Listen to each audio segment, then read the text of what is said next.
En el nombre del Padre, del Hijo, del Espíritu Santo. Amén. Ven, Espíritu Santo, y llena los corazones de tus fieles, y enciende en ellos el fuego de tu amor. Envía tu Espíritu Creador, y se renovará la faz de la tierra. Estamos estudiando el Catecismo de la Iglesia Católica, su segunda parte, la celebración del misterio cristiano, segunda sección, los 7 sacramentos de la Iglesia.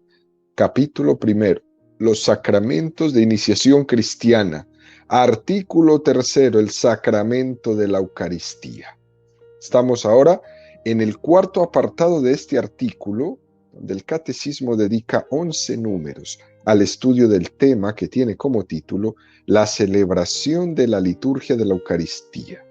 El día de hoy vamos a profundizar en el número 1352 con el tema el desarrollo de la celebración en nuestro tercer apartado. Estamos exactamente después del ofertorio que hablábamos en la catequesis anterior y antes de la anáfora. Y hay un signo muy hermoso que es el lavatorio de las manos. El sacerdote hace este signo, es un signo que históricamente se introdujo en la liturgia católica por el hecho de que al recoger las ofrendas del campo, el sacerdote se ensuciaba las manos y tenía que limpiarse las manos.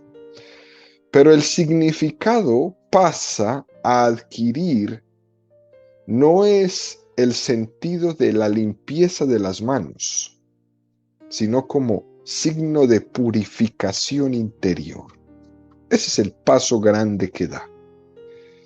El que preside la Eucaristía, el sacerdote, se siente indigno.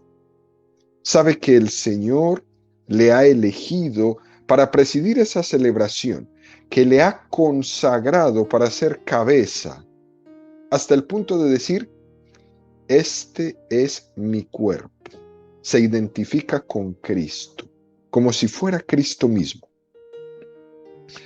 Y la Iglesia es consciente que por mucho que ese sacerdote se haya preparado para ese momento de la celebración, siempre será indigno. Y por esto mismo el sacerdote hace un gesto de purificación interior precioso. El sacerdote, cuando está lavándose las manos, dice esta oración en secreto. Acepta, Señor, nuestro corazón contrito y nuestro espíritu humilde. Que este sea hoy nuestro sacrificio y que sea agradable en tu presencia. Y entonces inmediatamente se lava las manos, dice, lava del todo mi delito, Señor, limpia mi pecado. Con frecuencia, lastimosamente en algunos lugares, se ha suprimido este gesto, este signo del lavatorio de las manos. Y no debe de ser así, porque las normas litúrgicas no dicen en ningún momento que sea un signo que se pueda suprimir. Y es muy importante que se sea obediente a la liturgia de la Iglesia, porque esa obediencia es un signo de humildad, también de aquel que está presidiendo la Eucaristía.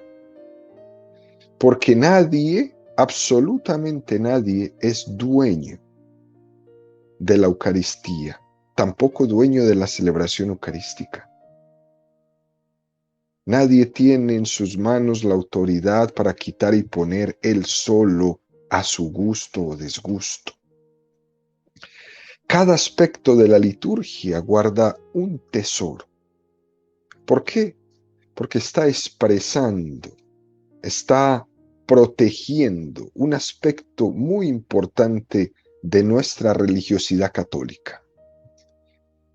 Estas dos oraciones que hace el sacerdote que acabamos de mencionar en torno al momento donde él hace el lavatorio de las manos. Lo que están insistiendo, queridos amigos, es en la conciencia de la indignidad que tenemos para celebrar los misterios santos de Dios. Es una cosa muy hermosa este momento que podríamos decir es el momento de la humildad. El hecho es que Dios ha puesto las cosas santas en manos pecadoras y Dios no se arrepiente de eso. Y tomar conciencia de que somos indignos para celebrar estos misterios, de que ese sacerdote se considere indigno para celebrar ese misterio, le hace más consciente de que tiene siempre que estar en este proceso de purificación. Y es bueno, queridos amigos, que no nos escandalicemos de que Dios haya querido hacer las cosas así, de que Dios haya querido poner las cosas santas en manos pecadoras. ¿Por qué? Porque al mismo tiempo de que lo podemos ver, podemos tomar conciencia de esa indignidad.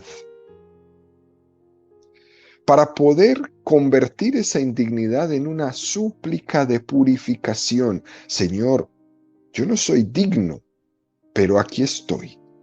Purifícame, porque para esto es que me has llamado. Que Dios nos haga santos a nosotros que somos pecadores. Es una cosa muy hermosa. Es el deseo de la iglesia, de que todos los hombres se santifiquen en la verdad.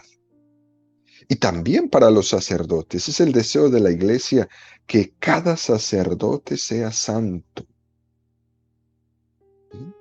Cada sacerdote sea santo y nosotros los laicos debemos de orar por eso todo el tiempo. Pero lo lógico y coherente, queridos amigos, será siempre que quien participe, quien presida la celebración, no solo esté haciendo un gesto hermoso, sino que además se le pide que ese sacerdote se deje configurar por Cristo. Que salga en ese momento aquel sí que dio voluntariamente y libremente en el momento de su ordenación sacerdotal, porque para eso específicamente se ha ordenado sacerdote, para configurarse con Cristo. Aquí no suele ocurrir lo que pasa con los políticos. Fíjese que la vida personal de un político no le interesa a nadie. Lo importante es que sea un buen político. Pero así, a ciencia cierta, habría mucho que decir en este caso. Porque no sé si será mucho de fiar quien no ha sido fiel en su vida privada, para después ser fiel en su vida política. Es difícil esa diferencia entre la vida privada y la vida pública en este aspecto. Pero en un ministro de Dios, la cosa es más clara. Porque aquí no hay distinción entre el quehacer público y ministerial y la vida privada. El sacerdote tiene que ser santo en toda su vida, en su ministerio público y en su vida privada. Esto tiene que ser importante, saberlo y ayudarles a ellos a que sean santos. En fin, saber que se es pecador, pero mantener esa santa rebeldía que es el ideal de la santidad. Saber que se tienen los defectos, las dificultades, las caídas, pero que el ideal siempre está ahí, ser santo. Saber que si Dios ha puesto en esas manos de barro las cosas santas, no es únicamente para que pasen por esas manos como si fuéramos como camareros, ¿no? Como meseros que reparten la comida y muchas veces ellos se quedan sin comer, o como el acueducto por donde pasa el agua, y cuando ha pasado el agua, el acueducto se queda seco. No, el plan de Dios es que el que celebra sea el primer santificado y enriquecido. Eso es un privilegio para todos los sacerdotes. Por eso ese signo del lavatorio de las manos no se debería omitir nunca. Porque es que nos recuerda que al mismo tiempo que Dios ha elegido a ese sacerdote como un instrumento de santificación, ese sacerdote es el primero que se debe de poner de rodillas ante Jesús y pedirle que le purifique. Estas dos cosas no se contradicen, van de la mano. Después del lavatorio de las manos, el sacerdote hace una invitación a la oración. Dice, orad, hermanos, para que este sacrificio mío y vuestro sea agradable a Dios Padre Todopoderoso. Y es muy importante notar aquí cómo ese ministro dice mío y vuestro. Lo distingue, queriendo testimoniar que el sacerdocio común de los fieles, el vuestro, es diferente al sacerdocio ministerial, el mío. Son distintos. Y la forma que tienen de participar en esa celebración son distintas. De esto hemos hablado ya muchas veces. El sacerdote que preside la celebración de la Eucaristía no es la misma que tiene cualquiera de los fieles bautizados que no son sacerdotes y que también están ahí celebrando la Eucaristía. Puede ocurrir que esa diferencia a algunos sacerdotes les parezca como muy remarcada, ¿no? Como si ellos fueran diferentes o si estuvieran por encima de, pero no lo debemos de ver así. El haber lavado las manos les hace caer en cuenta de esa indignidad. Y por eso lava las manos, de rodillas casi, pidiendo ser purificado, pidiendo ser digno para celebrar ese sagrado misterio. Por cierto, muchas veces cuando un sacerdote está presidiendo la celebración y hay fieles a los que además él ha confesado y sabe de qué cosas es que ellos piden perdón a Dios,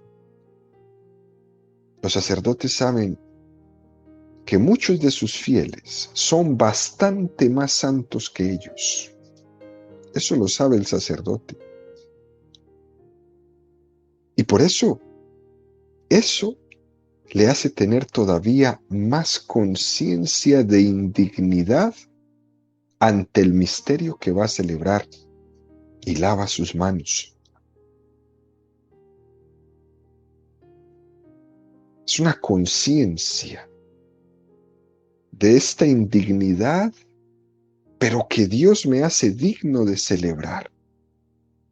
Una dignidad especial que el Señor le ha dado para presidir la Eucaristía. Y por eso dice, para que este sacrificio mío, indigno, pero dignificado por Dios para hacerlo, y vuestro.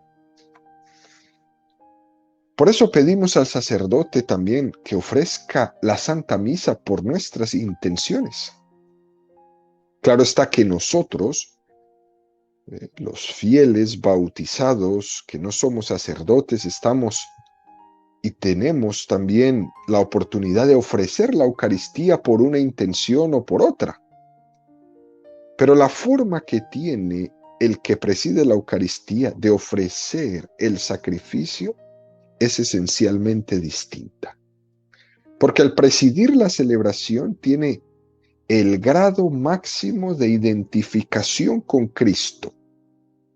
Y la ofrenda que ese sacerdote hace alcanza la máxima dimensión de ese ofrecimiento. Y por eso es que pedimos que ofrezca esa celebración, esa Santa Misa, por esta intención o por aquella intención. Además, queridos amigos, las personas se acercan al sacerdote es por esa configuración con Cristo, que le hace que presida esa celebración como Cristo cabeza. No porque es mi amigo, porque me cae muy bien, ¿no? Es por esa configuración con Cristo. Fíjense que entre los sacerdotes existen algunos que son más dignos de la amistad de las personas, pero hay otros que son más dignos de que las personas les cuenten sus pecados. Con algunos sacerdotes es más fácil tener una amistad, pero no la confianza de la confesión. Y hay otros con los que no se tiene tanta amistad, pero se va a la confesión. La gente se acerca al sacerdote no es por la amistad, sino por la configuración con Cristo que ese sacerdote tiene. También existen dos alternativas que la liturgia ofrece para este momento de la anáfora. Cuando el sacerdote nos dice, orad hermanos para que este sacrificio mío y vuestro sea agradable a Dios Padre Todopoderoso, o otra que dice, orad hermanos para que llevando al altar los gozos y las fatigas de cada día, nos dispongamos a ofrecer el sacrificio agradable a Dios Padre. Las dos preciosas, donde la Iglesia nos invita a que el ofertorio sea también el ofrecimiento de nuestros gozos y nuestras fatigas. Y es importante que sepamos ofrecernos en el momento del ofertorio nuestras alegrías y nuestras penas, nuestros gozos y nuestras fatigas. Y además dice que nos dispongamos a ofrecer el sacrificio agradable a Dios. Qué cosa más bonita, que nos dispongamos a ejercer el sacerdocio común de todos los bautizados. Es decir, que en este momento de la celebración entramos nosotros a jugar una parte muy importante. Así que ahí hay que disponernos bien, porque hemos entrado en la parte de la Eucaristía donde ofreces el sacrificio de Cristo al Padre y unes el tuyo al de Cristo. Y si yo estoy distraído y pensando en otras cosas y mirando el reloj a ver a qué horas esto se va a acabar, se me ha pasado el momento de introducirme en esa celebración. Yo me uno al sacrificio de Cristo y es ahí, en ese momento. Además, lo importante del ofertorio no es que yo ofrezca mi sacrificio y mis alegrías, lo importante es que yo ofrezco el sacrificio de Cristo. La clave de la Santa Misa no es que yo ofrezco mis cosas a Dios, porque para eso no es necesario ir a misa, no es necesario ir a celebrar la Eucaristía. La clave es que yo ofrezco el sacrificio de Cristo como si fuera mío, porque el Padre me ha dado al Hijo y yo lo ofrezco como si fuera mío, Ahí está la grandeza de la Eucaristía.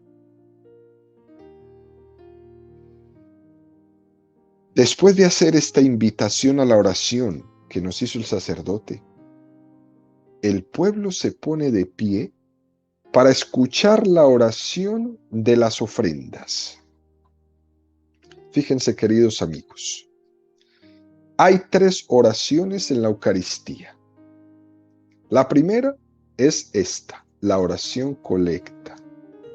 La segunda es esta, la oración sobre las ofrendas.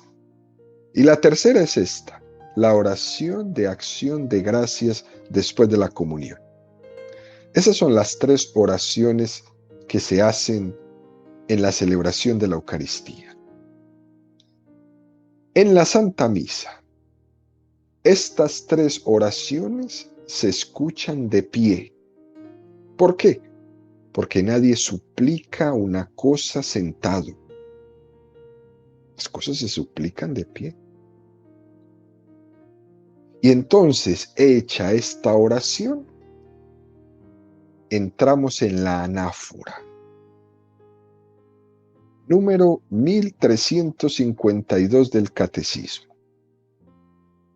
La anáfora, con la plegaria eucarística, oración de acción de gracias y de consagración, llegamos al corazón y a la cumbre de la celebración.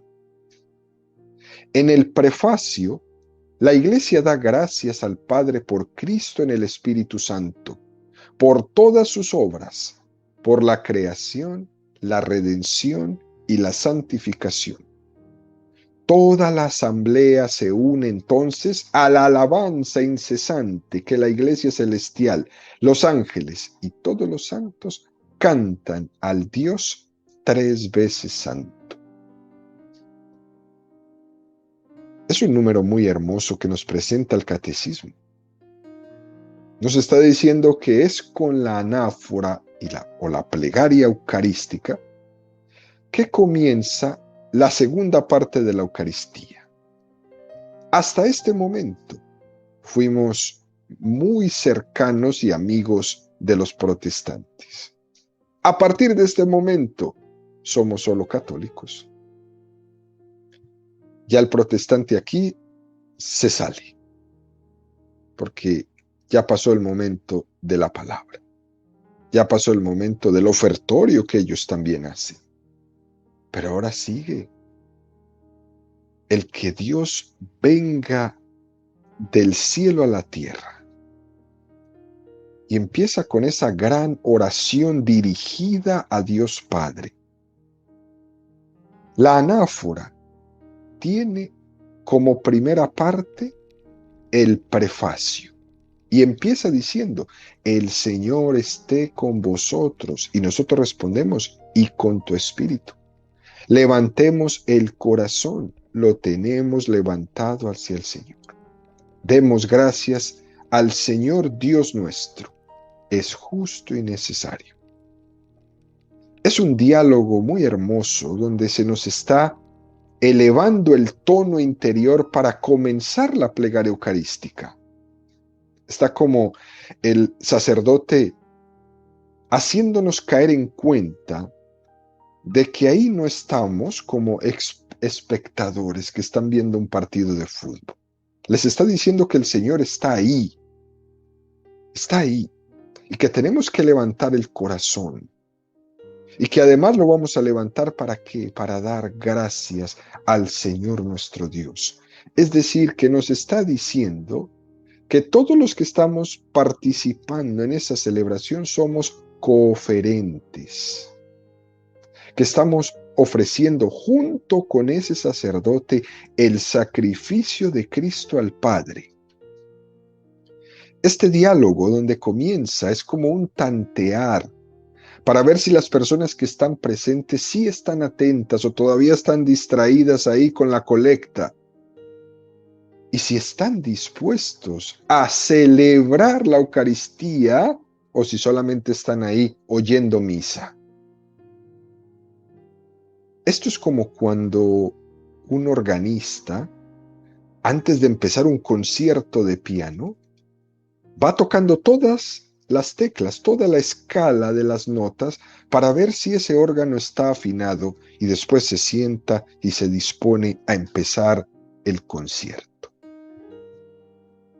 Ya el sacerdote, con esta invitación, con este tantear el pueblo de Dios, si está dispuesto a entrar en este misterio, entonces continúa y hace una oración de acción de gracias. Se recurre a tantos motivos por los que dar gracias a Dios como se pueda, como lo dice el catecismo. La Iglesia da gracias al Padre por Cristo en el Espíritu Santo, por todas sus obras, por la creación, por la redención, por la santificación. Incluso hay muchos prefacios. Está el prefacio del tiempo de Adviento, el de Cuaresma, el de Pascua, el del tiempo ordinario, el prefacio de los santos, el prefacio de las vírgenes. Hay un montón de prefacios para dar gracias a Dios por la creación, por la redención, por la santificación. Y cada uno de ellos, en cada uno de estos prefacios, se está desgranando muchísimos motivos por los cuales dar gracias. La Iglesia nos enseña a dar gracias. La Iglesia nos enseña a ser sensibles ante esta cantidad inmensa de dones y de gracias por parte de Dios a nosotros. Solo el hecho de la historia de la salvación, con eso, queridos amigos, tendríamos para dar gracias a Dios por toda la eternidad. Y dice este prefacio: es justo y necesario dar gracias a Dios. No dice que es conveniente, dice que es justo. Y es una palabra muy importante, porque es que lo justo es que yo vaya y agradezca. Por eso el Señor le preguntó a ese que se regresó, uno solo de todos los 10 que había curado, ¿solo tú has venido a agradecer? ¿Y dónde están los otros 9? Eso es lo que pasa los domingos. Qué tan interesante. Esa gente que está reunida celebrando la Eucaristía, el Señor les está diciendo, solo tú has regresado a agradecerme los dones y los bienes y los regalos que has recibido de mí durante toda esta semana. ¿Solo tú? ¿Y dónde están los otros 9? Y uno le dice al Señor, porque es justo y es necesario que yo te dé gracias, Dios y Señor mío. El hombre se salva por caer en cuenta de que ha sido amado por Dios. Y entonces prorrumpo en una acción de gracias. Es necesario que yo sea un hombre, una mujer agradecido. Y que sea mi agradecimiento una expresión de haberme sentido inmensamente amado. Porque todo lo que tengo es porque Dios me ha amado. Y me siento inmensamente amado y regreso a darle gracias porque es lo justo. Por eso quien se sabe inmensamente amado es agradecido. Y aquí no estamos hablando, queridos amigos, de que es un acto de buena educación. No, esto no es de buena educación. Esta es la respuesta al amor, agradecer. También el catecismo nos especifica que damos gracias al Padre por Cristo en el Espíritu Santo. Es como esta cosa tan hermosa de vernos inmersos en el corazón de la Santísima Trinidad a la hora de hacer la acción de gracias. Y si eso no fuera poco, la Iglesia recurre a los ángeles, a los arcángeles, a los coros celestiales en este momento de la anáfora para dar gracias a Dios. porque sabemos que nuestra acción de gracias como hombres es siempre insuficiente y por eso acudimos a los expertos. Es una palabra muy interesante. Los ángeles son los expertos de dar gracias a Dios. Los ángeles y todos los santos cantan al Dios 3 veces santo. Y por eso decimos, con todos los ángeles y arcángeles y todos los coros celestiales, cantamos sin cesar el himno de tu gloria. Los expertos son ellos. Dejemos que los santos, los arcángeles, los ángeles, sean los que nos enseñen. Esto no es una fórmula hecha. Esto es verdad. Y nosotros tenemos que imaginar, porque es así. Los ángeles son invisibles, pero no por ser invisibles no significa que no existan y que no estén ahí. El altar está rodeado de los ángeles de Dios que adoran a Cristo y que se están uniendo a la ofrenda sacramental de toda la iglesia de Cristo al Padre. Y ese templo está lleno de ángeles.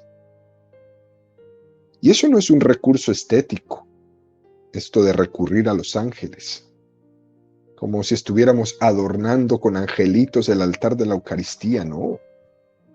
Los ángeles, que son seres espirituales, personales, creados por Dios, que le alaban, le bendicen, le glorifican y nos ayudan a nosotros a que nuestra liturgia sea perfectamente glorificadora de Dios Padre. Nadie sabe alabar, bendecir y dar gracias a Dios mejor que los santos. Y por eso,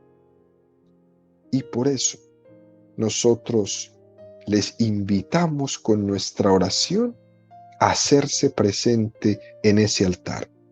Ángeles, arcángeles, coros celestiales, los santos del cielo. Esto es muy importante, queridos amigos, porque no se recurre a los ángeles porque no existan, al contrario, es porque son una verdad de fe. Y a continuación, rezamos el santo con ellos. Santo, santo, santo es el Señor Dios del universo. Llenos están el cielo y la tierra de tu gloria. Hosana en el cielo. Bendito el que viene en el nombre del Señor, hosana en el cielo. Ese canto del santo nos recuerda dos cosas principales, queridos amigos. La primera, nos recuerda el libro del Apocalipsis 4:8. Dice, los 4 vivientes tienen cada uno 6 alas. Están llenos de ojos todo alrededor y por dentro. Y repiten sin descanso día y noche, Santo, Santo, Santo Señor Dios Todopoderoso, aquel que era, que es y que va a venir. Hay una referencia al Cordero que ha sido resucitado y que va a venir. Este canto del santo lo que está haciendo es remitirnos a la liturgia de la Jerusalén celestial. Y la segunda cosa que nos recuerda es la entrada de Jesús en Jerusalén, el Domingo de Ramos. Esa semana de pasión, cuando los hebreos recibieron a Jesús con palmas en las manos diciendo, bendito el que viene en el nombre del Señor.